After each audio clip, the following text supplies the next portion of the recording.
যাচ্ছি, কিন্তু আমার গোবিন্দ তো বলেছে আজ আমার কুঞ্জে আসবে। কুঞ্জটির জায়গা হবে কেশর কুঞ্জ। যত্ন করে সুন্দর সুন্দর পুষ্প চয়ন করে মানে ফুল তুলে কুঞ্জটি নির্মাণ করতে বলেছে। তাই এবার রাধারানী বলছি, ওরে ললিতা, ওরে বিশাখা, তোরা দেরি করিস না, তোরা সবাই মিলে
সবাই মিলে আমরা কুঞ্জ নির্মাণ করি, কুঞ্জ সাজাই।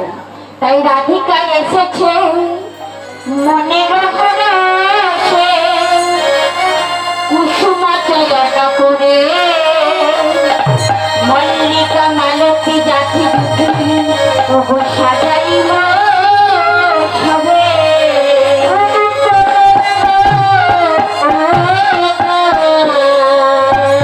রাধিকা এসেছে মনের ভরসে আমার কুসুম চয়ন করে, মল্লিকা মালতী জাতি জুতি সাজাইল সবে।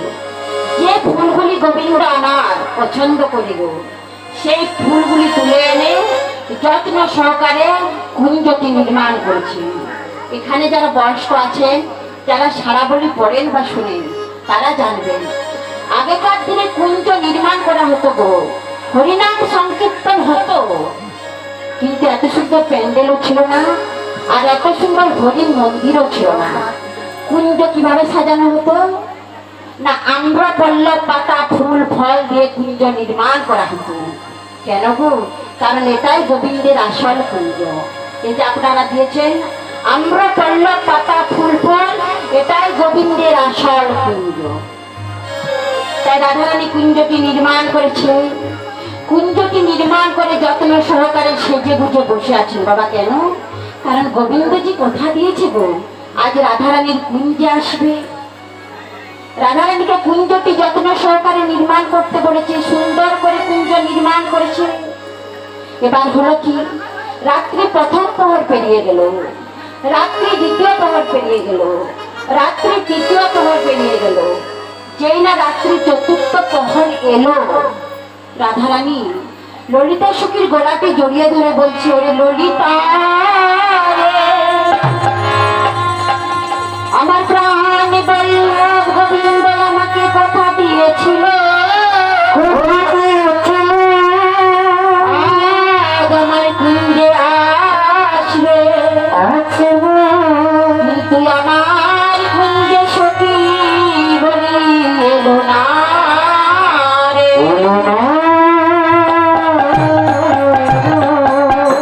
সখী দেখ, রাত্রি প্রথম প্রহর পেরিয়ে গেল, রাত্রি দ্বিতীয় প্রহর পেরিয়ে গেল, রাত্রি তৃতীয় প্রহর পেরিয়ে গেল, রাত্রি চতুর্থ প্রহর পেরিয়ে গেল, কিন্তু আমার গোবিন্দ তো এলো না। আমার গোবিন্দটা আসার টাইম চলে গেল রে।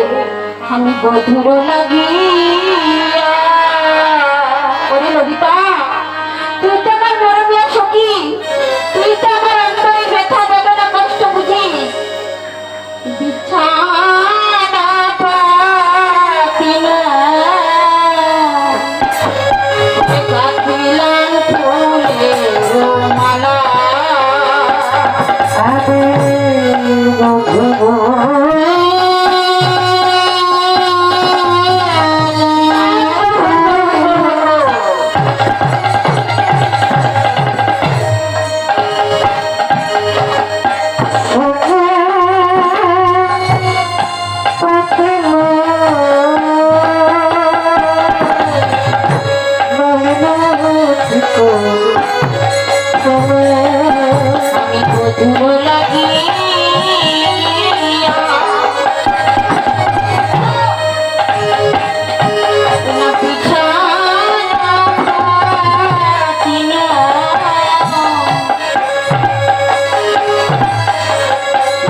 পজারা মন্দির হইল লালা।